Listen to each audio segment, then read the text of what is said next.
देखिए हर खबर यहीं पर। सब्सक्राइब कीजिए TV9 भारतवर्ष।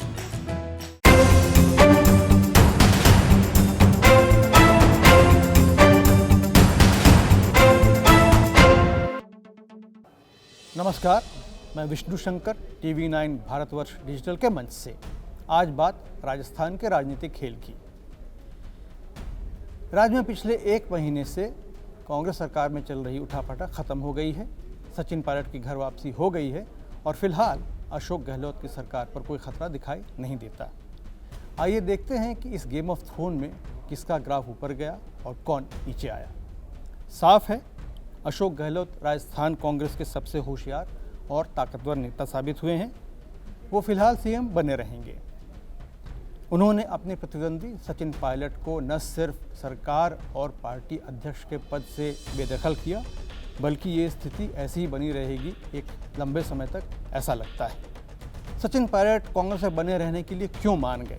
इसकी कई वजहें हैं। एक महीने में पायलट समझ गए थे कि कांग्रेस के बाहर अभी उनका भविष्य बहुत चमकदार नहीं है और उनके विरोध के बावजूद गहलोत सरकार गिरेगी ऐसा नहीं लग रहा था। इसके साथ ही पायलट के साथ बने हुए विधायक गहलोत के संपर्क में थे और बीजेपी में जाने के पक्ष में नहीं थे और न ही किसी क्षेत्रीय पार्टी को बनाने में।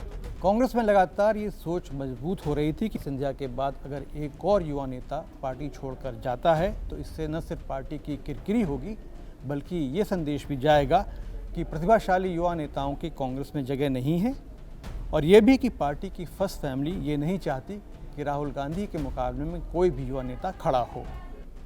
अगर सचिन पायलट कांग्रेस छोड़ जाते तो ये संदेश भी जाता कि राहुल गांधी अपने हम उम्र युवा कांग्रेसी नेताओं को साथ लेकर चलने में सक्षम नहीं है और न ही वो कांग्रेस की राजनीतिक गतिविधियों से अपने को जोड़े रखना चाहते हैं। तो 10 अगस्त को सचिन पायलट प्रियंका गांधी और राहुल गांधी से राहुल गांधी के घर पर दोपहर बाद मिले। दोनों के बीच 2 घंटे बातचीत हुई और उसके बाद सहमति बन गई। सचिन पायलट कांग्रेस में रहने के लिए मान गए। 3 नेताओं की कमेटी बनाई गई है जिनमें प्रियंका गांधी, अहमद पटेल और केसी वेणुगोपाल हैं। ये कमेटी सचिन पायलट द्वारा उठाए गए मुद्दों पर विचार करेगी और समयबद्ध तरीकों से समस्याओं को हल करेगी।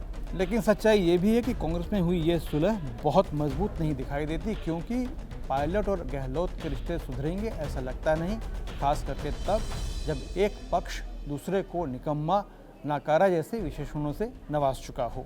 पायलट को प्रथम दृष्टया ऐसा कुछ भी नहीं मिला जिसको वो तोहफा कह करके जस्टिफाई कर सकें। हाँ, वे क्षुब्ध एमएलए के खिलाफ जो केस दायर किए गए थे वो वापस हो जाएंगे। राज्य की NSUI और यूथ कांग्रेस इकाई में पायलट समर्थक नेताओं को अध्यक्ष पद मिला हुआ था, वो शायद उन्हें वापस मिल जाए और हो सकता है कि अगले कैबिनेट रिशफल में राज्य की सरकार में पायलट से जुड़े कुछ विधायकों को मंत्री बनाया जाए। लेकिन इन सब में पायलट कहाँ हैं? कयास ये है कि उनको दिल्ली बुलाकर AICC में जनरल सेक्रेटरी का पद दिया जाएगा। जाहिर है पायलट इस तोहफे से खुश नहीं होंगे क्योंकि वो जयपुर में ही रहना चाहते हैं। पायलट के करीबी सूत्रों का दावा है कि पायलट को अलिखित आश्वासन दिया गया है कि उन्हें इसी सरकार के दौरान CM पद के लिए कंसिडर किया जा सकता है। अगर ऐसा होता है तो इसे जल्दी ही शक्ल देनी पड़ेगी, क्योंकि कोई भी महत्वाकांक्षी नेता सिर्फ नाम के लिए तो मुख्यमंत्री बनेगा नहीं। पायलट चाहेंगे कि उनको कुछ समय मिलना चाहिए ताकि उनके नेतृत्व में बनी सरकार राज्य में कुछ ऐसे काम करके दिखाए कि 2023 में होने वाले विधानसभा चुनावों में कांग्रेस सत्ता में फिर वापसी कर सके। लेकिन सबसे बड़ा सवाल ये है, क्या अशोक गहलोत ऐसा होने देंगे? वो राज्य कांग्रेस के सबसे कद्दावर नेता हैं और राजस्थान में कांग्रेस विधायक दल में उनका बहुमत है। खैर, राजस्थान कांग्रेस में तो सभी अभी राहत की सांस ले रहे हैं कि पार्टी में विभाजन नहीं हुआ। कांग्रेस का केंद्रीय नेतृत्व भी बहुत खुश है कि एक लंबे समय के बाद राहुल गांधी ने एक राजनीतिक काम में हस्तक्षेप किया और एक सफल ऑपरेशन को अंजाम दिया। प्रियंका गांधी वाड्रा एक समझदार और विश्वसनीय क्राइसिस मैनेजर के रूप में सिद्ध हुई हैं। उन्होंने लगातार सचिन पायलट से संपर्क बनाए रखा और ये सुनिश्चित किया कि कांग्रेस की फर्स्ट फैमिली और पायलट के बीच बात ब्रेकिंग पॉइंट तक न पहुंचे। तो यह सब करके कांग्रेस ने ये सिद्ध करने की कोशिश की है कि अब पार्टी में युवा और पुरानी पीढ़ी के नेताओं के बीच कोई तकरार नहीं है और सभी मिलजुल कर काम करने को तैयार हैं ताकि बीजेपी को सत्ता से बाहर रखा जा सके। और बीजेपी के क्या हाल? पार्टी की ऑफिशियल लाइन हमेशा ये रही है कि वो कांग्रेस की राजस्थान सरकार को गिराने के पक्ष में बिल्कुल नहीं थी, क्योंकि उनके पास नंबर नहीं थे।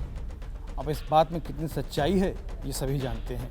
पूर्व मुख्यमंत्री वसुंधरा राजे सिंधिया राजस्थान बीजेपी में अपने को सबसे मजबूत नेता साबित करने में सफल रही हैं। पार्टी के हाईकमान को उनसे रिक्वेस्ट करनी पड़ी कि वो ये सुनिश्चित करें कि बीजेपी विधायक दल में कोई टूट न हो, वो यूनाइटेड बनी रहे। और अब तो पासा पलट चुका है।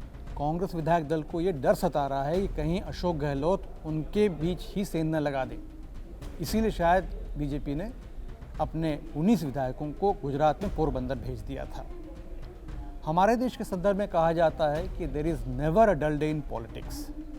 राजस्थान के राजनीतिक खेल में अभी कई चालें चले जाना बाकी है। शतरंज का ये खेल दिलचस्प रहेगा।